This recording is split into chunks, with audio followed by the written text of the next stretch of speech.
Hey guys, it's Christopher Williams DC. Thank you for watching.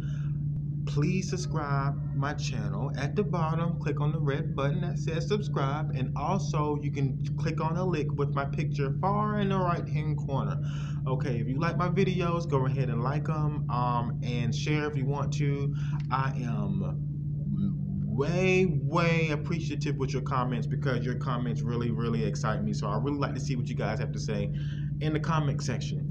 Now, I told you I have a notebook and I always talk about things that I write down in my notebook first. So I want to go ahead and just focus on one specific topic, and that is jobs, the things that happen in jobs and in the workplace.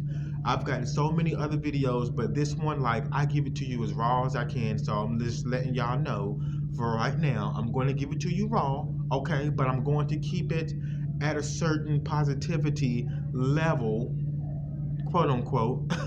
But I got to give you all the truth. So I mean, hey, you're not going to get anything else from any other person. I don't, you know what? I done heard so many stories on YouTube about jobs and how to keep your job and how to survive a 9 to 5.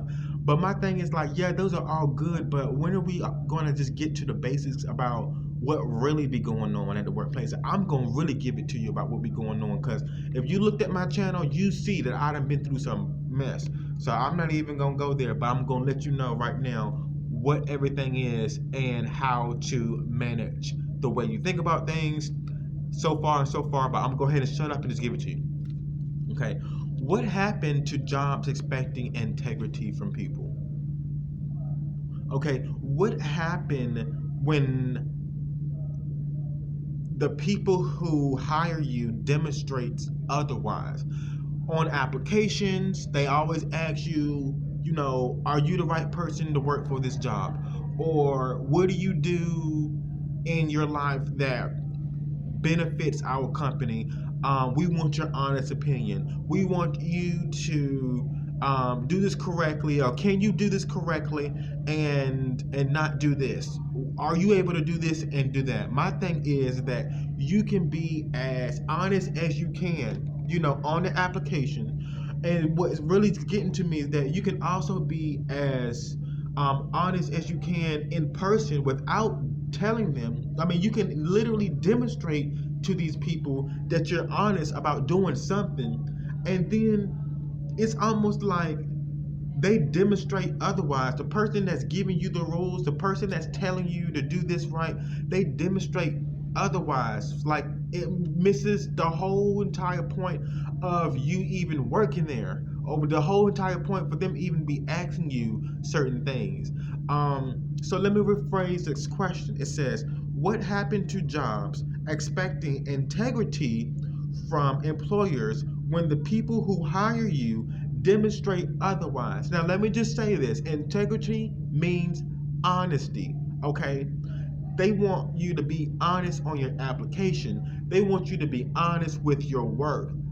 They want you to be honest with everything. Obeying the rules, following orders, it's all the same. Dress code, everything.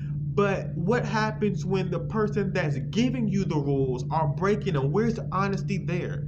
You know, where's the honesty when you are the only employer that's following the rules and being honest and truthful, but you're not getting that feedback from the person that's giving it to you, like the rules and regulations, or other employers that make the same amount as you make, and they get to, you know, break the rules and things like that. So I mean, like, they want you to be honest about certain things, and you're showing them the honesty, but they're breaking them. But if you was to break one thing, then they need to chastise you and punish you for that. Now, I've got an issue with that, and I know you guys have heard it before, but I'm just letting you know that there are some things that I'm not going to tolerate, and there are some things that you may not tolerate. But let's just be honest. You know, we all have to work somewhere in order to be responsible and take care of ourselves. But my thing is, I would not dare sit there and not say anything. Like, I used to not say anything. And I'm not gonna lie to you. I'm not gonna say anything else, but I'm going to show you that I'm not going to be a part of that slave trade. To me, it's a form of slavery. To me, it is a form of dishonesty. Now, at the end of the day, it's kind of like we're all slavery.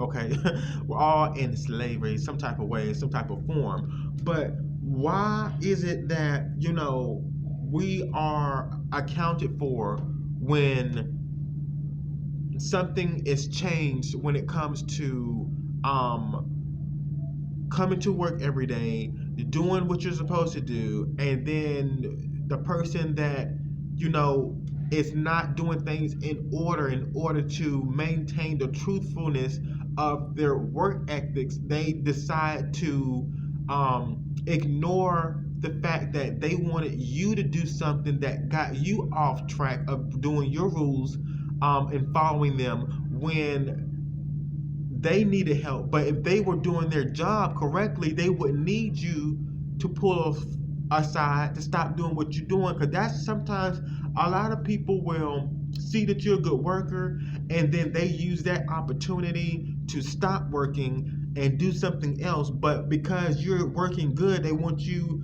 to be around them, but you cannot be around them because you're busy working. So that's my thing about certain jobs. And it's almost like, okay, so when you get ready to play, that's when I need to be ready to play. And then whenever I'm not ready to play, that's when there's an issue, and you don't want that person around.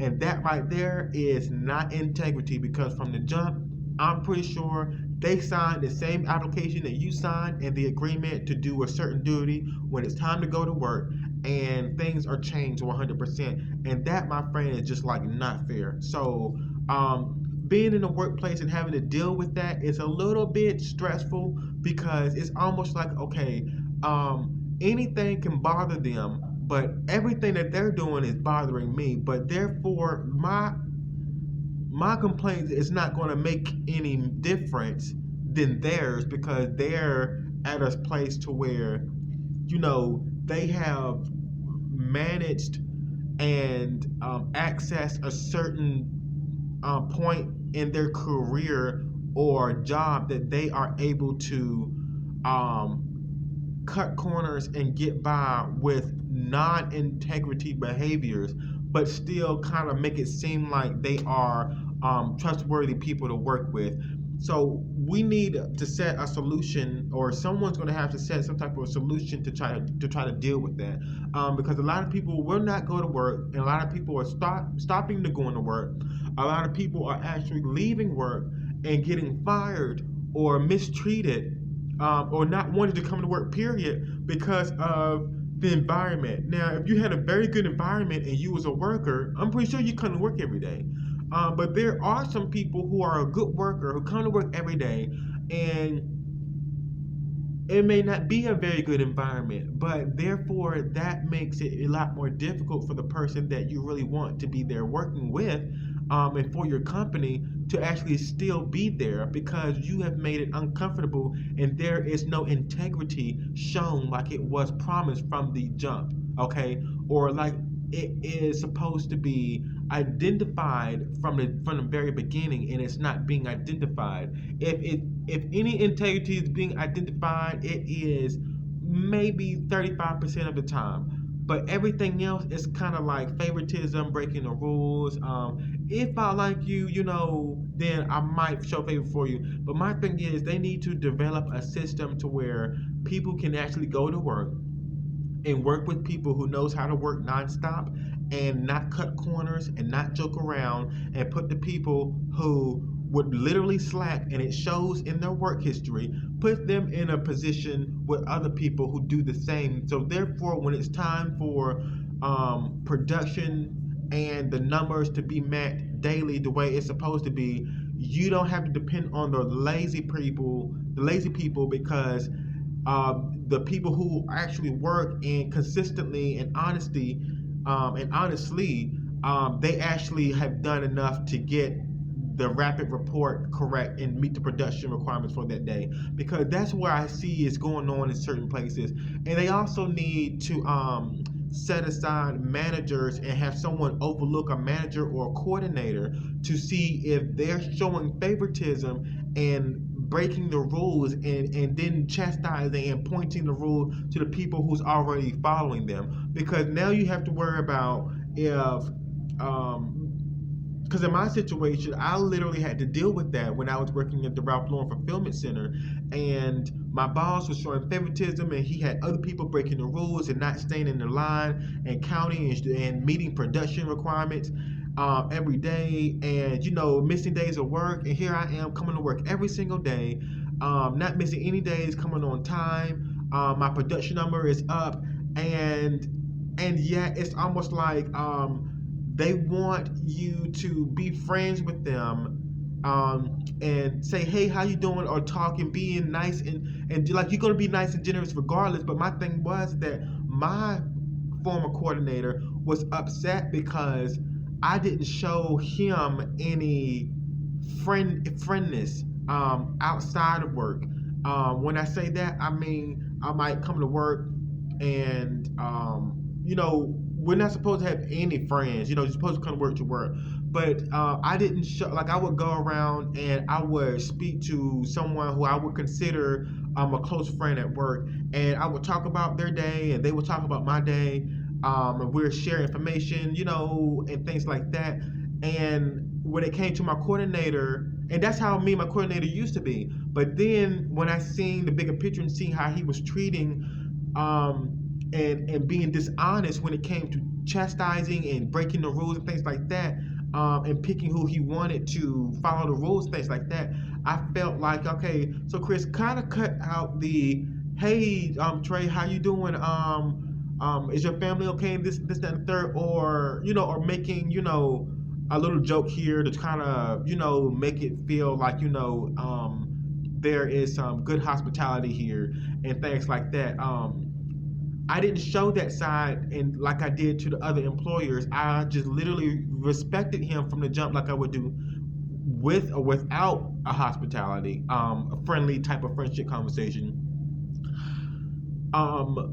We did not have the hey, did you watch the game today, or everything okay at home, this, that, and the third. We didn't do that. I literally came to work, and he had something for me to do. I said okay, and I went and did it, and I did my work and finished it. It went to break, came out for break, and went home. As long as I did my work and did it the way he wanted me to do it and respected him, that's all. But see, he seen that I was doing that and engaging in friendly conversations with other people, but I stopped engaging with friendly conversations with him. But I was just respecting him, like I was just doing what he told me to do, and that was it.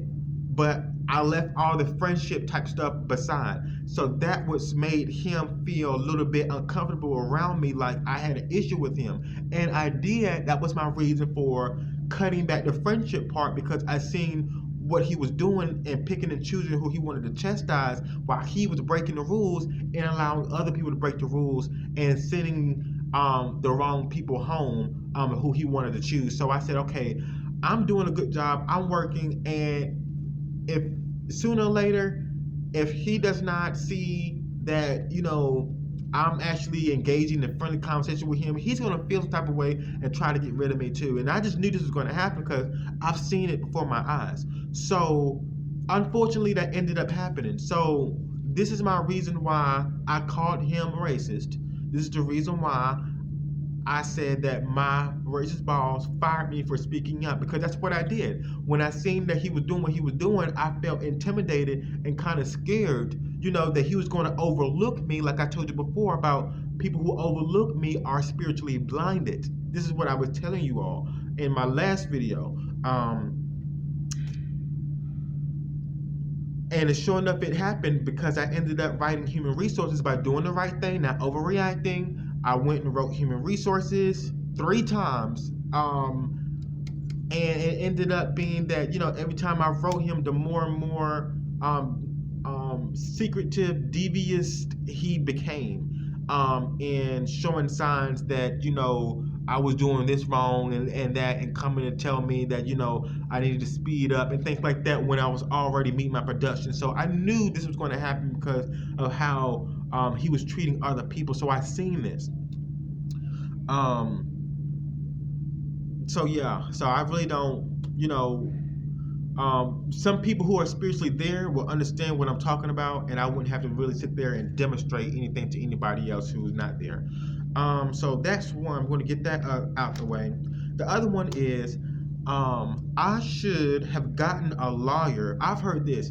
I should have gotten a lawyer to help me with discrimination on a job, but my grandmother told me I was poor and could not afford one, so I should walk around with my head down.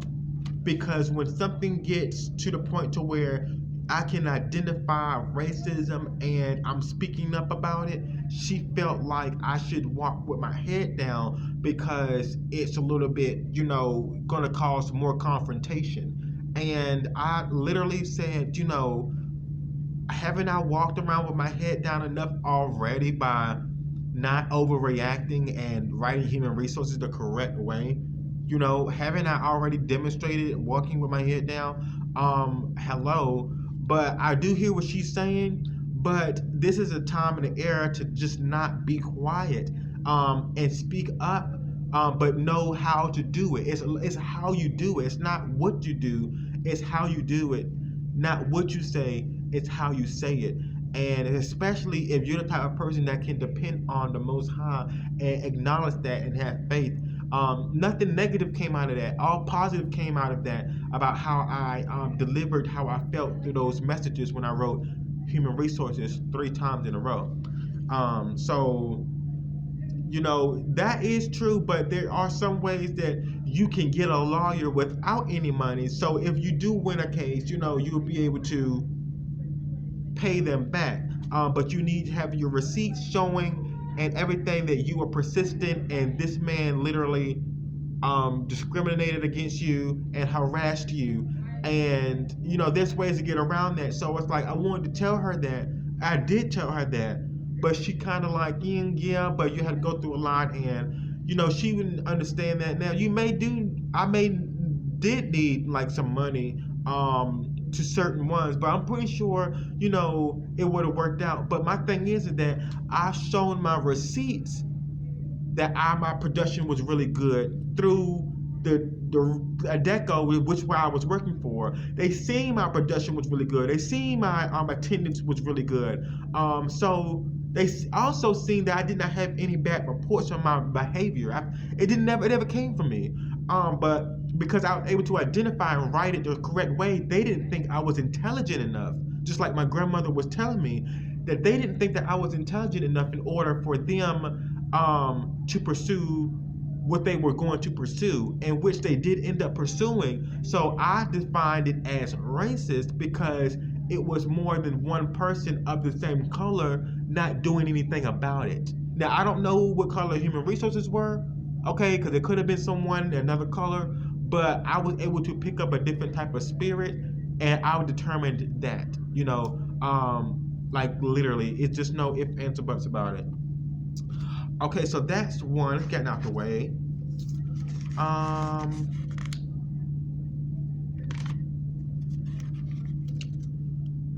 And you guys, I think that's it.